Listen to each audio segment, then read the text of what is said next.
మంచితనం ముందు ఆవిడ్ని నేర్చుకోమను. అది చూసి నేను నేర్చుకుంటానులే. దీని మనస్తత్వం ఏంటో, ఎప్పుడు ఎలా మారుతుందో ఏం అర్థం కావడం లేదంజీ. కాకపోతే దీన్ని చూస్తుంటే ఆవిడలాగే అనిపిస్తుంది. ఆ కోపం, మొక్కుసూటితనం, ఎవరితోనైనా నిర్మోహమాటంగా భయం లేకుండా మాట్లాడడం. ఒకప్పుడు నేను చూసిన అన్నపూర్ణ మళ్ళీ నా కూతురు రూపంలో కనబడుతుంది. అన్నపూర్ణ కడుపున పుట్టాల్సింది పొరపాటున నా కడుపున పుట్టిందేమో అనిపిస్తుంది. తను పుట్టాల్సిన వాళ్ల కడుపునే పుట్టిందొదినా, కాని నిన్ను అమ్మని చేయడానికి ఇక్కడికి చేరింది. సరే వస్తానొదినా. ఉండు, టిఫిన్ చేసి వెళ్తూ గాని. లేదొదినా, ఆల్రెడీ అక్కడ తినేసి వచ్చాను. వేదా, చేతులు కడుక్కోకు, ఇంకో దోశ తెస్తున్నా నాకు. అలాగే అమ్మా.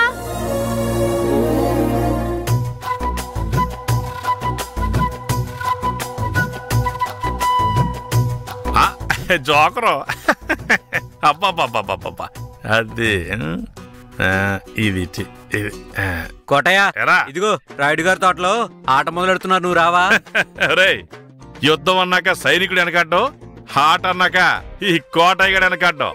ఒరేయ్, నువ్వు వెళ్ళి ముక్కలు కలుపుతుండు, నేను వచ్చేస్తాను. అలాగే, బేగొచ్చేయి. వెళ్ళు.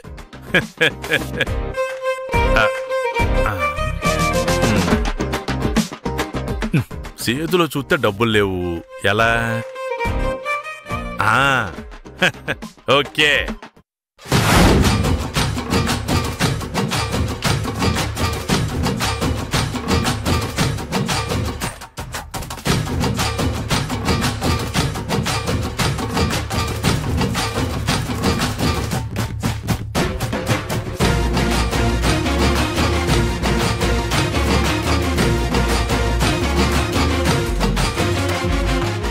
$200 ड्रॉप के सिर्फ हो।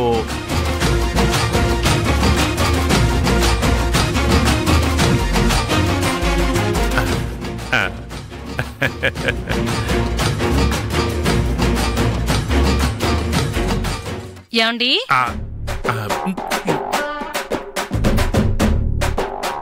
ఏం చేస్తున్నారు? క్యాష్ కౌంట్ చేస్తున్నాను. దొంగతనం చేస్తున్నారు? నోర్మై, ఎంత పెద్ద మాట అన్నావు? మాజీ జమీందార్ని నాకు దొంగతనం చేయాల్సిన కర్మేంటి? ఇదిగో స్వతంత్రంగా తీసుకుంటున్నాను. పోపుల డబ్బాలు దాస్తే తీస్తారని ఆ చీరలు మడతల్లో పెడితే వాటిని కూడా వదలరా? మీ లేడీస్ పోపుల డబ్బాలో డబ్బులు దాచేసి రూట్ మార్చేతారని నాకు తెలిసే. ఇదిగో దాచేవాళ్ళకి అని తెలివితేటలుంటే దోచేవాడికి ఇంకెన్ని తెలివితేటలు ఉండాలి. చిచ్చి, మీకు ఎంత చెప్పినా బుద్ధి రాదు. మాట్లాడితే మొగుడిని తిట్టడం కాదే, భర్తను ఎలా గౌరవించాలో మీ వదిలి చూసి నేర్చుకో. ఇదిగో ఎమ్మెల్యే అంతటోటి ఇంటికొచ్చి కౌన్సిలర్ గా నిలబడమని అడిగితే నా భర్తకి లేని పదవి నాకు అవసరం లేదని ఈ అడంకలతో తన్నింది. మా అన్నయ్యలాగా మీరు ఉంటే నేను కూడా గౌరవిస్తా. అంటే ఏంటే? ఆయనలాగా నన్ను కూడా సెకండ్ ఫ్యామిలీ పెట్టమంటావా? ఉన్నదాని కూడా దిక్కులేదు గాని కూర్చోడానికి కొప్పులో సౌరం కూడా కొనేస్తావా? Don't waste my time. ఇప్పటికి టైం వేస్ట్ అయిపోయింది, ఆట స్టార్ట్ అయిపోయి ఉంటది.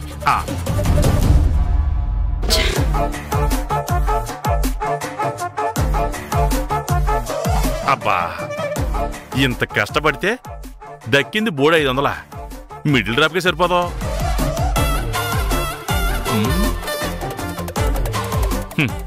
ఈ ముసల్దాన్ని బాధితే ఏమన్నా వర్కౌట్ అవుతుందేమో చూద్దాం.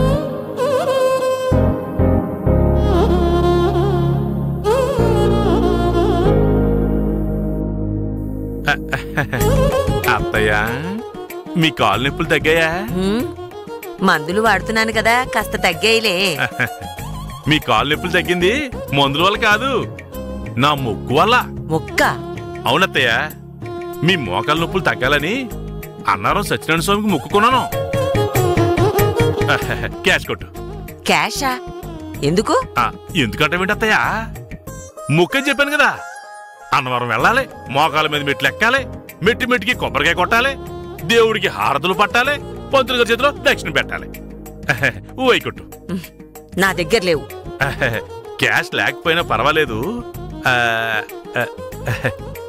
గోల్డ్ అయినా పర్లేదు. సచ్చినోడా, నా ఒంటి మీద ఉన్న బంగారం మీద పడ్డాయా నీ పాపిష్టి కళ్ళు? అది కాదు. పోతాంలే. కష్టపడతానంటే ఈ ఎంకరేజ్మెంట్ లేదు, వాళ్ళంటే రెస్పెక్ట్ లేదు. పోతాం.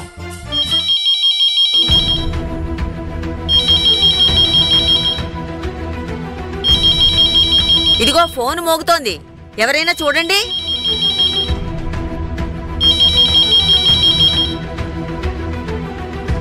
హలో, అవునా? ఎప్పుడు? సరే అమ్మా, అన్నయ్య వస్తున్నాడు.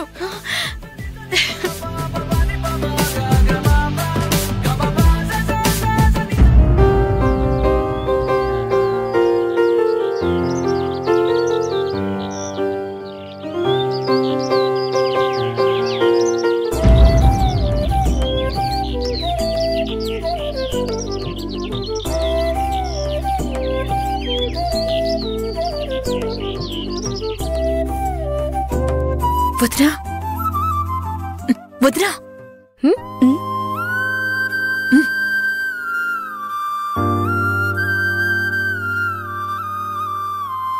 ఏంటత్తయ్యా? వదినా, బాలు వస్తున్నాడు. అవునా? ఎప్పుడు? ఇవాళే వదినా. ఎంతకాలమైంది వాణ్ణి చూసి. వదినా, వాడికి నీ చేత్తో చేసిన స్వీట్స్ అంటే చాలా ఇష్టం. కాస్త చేసి పెట్టవా? చేస్తాన్లే కాని ఈ ఇంట్లో చేసిన స్వీట్ ఆ ఇంట్లోకి రానిస్తుందా ఆవిడ? అదంతా నేను చూసుకుంటాను వదినా. బాలు ఎంతో కాలం తర్వాత వస్తున్నాడు. ఏదో వాడు అమెరికా నుంచి వస్తున్నట్టు అంత బిల్డప్ ఇస్తున్నారేంటి? వాడొస్తుంది హైదరాబాద్ నుంచే కదా. అయితే మాత్రం వాడక్కడ బాగా చదువుకొని వస్తున్నాడు. అవునవును, ఐఏఎస్ ఐపీఎస్ చదివాడు. వంటలు చేయడమే కదా నేర్చుకుంది. వాడు చదవాలనుకుంటే నువ్వనుకున్నట్టు ఐఏఎస్ ఐపీఎస్ చదివేవాడమ్మా. కానీ మమ్మల్ని చేరదీసి వాణ్ణింతటి వాణ్ణి చేసిన వాళ్ళ అత్తయ్య రుణం తీర్చుకోవాలని వంట మాస్టర్ అయ్యాడు. వదినా, నువ్వైతే స్వీట్ చేసి పెట్టు, నేను మళ్ళీ వస్తాను.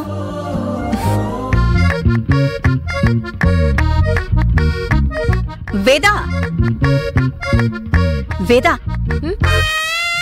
వెళ్ళి మంచి డ్రెస్ వేసుకుని రెడీ అయి రాపు. దేనికి? మీ బావ వస్తున్నాడంటే కదా. వస్తున్నాడు. ఇప్పుడు నాకు పెళ్లి చూపులకు వస్తున్నాడా? అందంగా రెడీ అయి కనబడ్డానికి? మామూలు డ్రెస్ లో ఉంటే కంటికి కనబడమా? ఏమి ఆవిడంటే నీకు పడదు, వీడు కూడానా? వాడంటే కూడా అస్సలు పడదు. ఎందుకు? ఎందుకంటే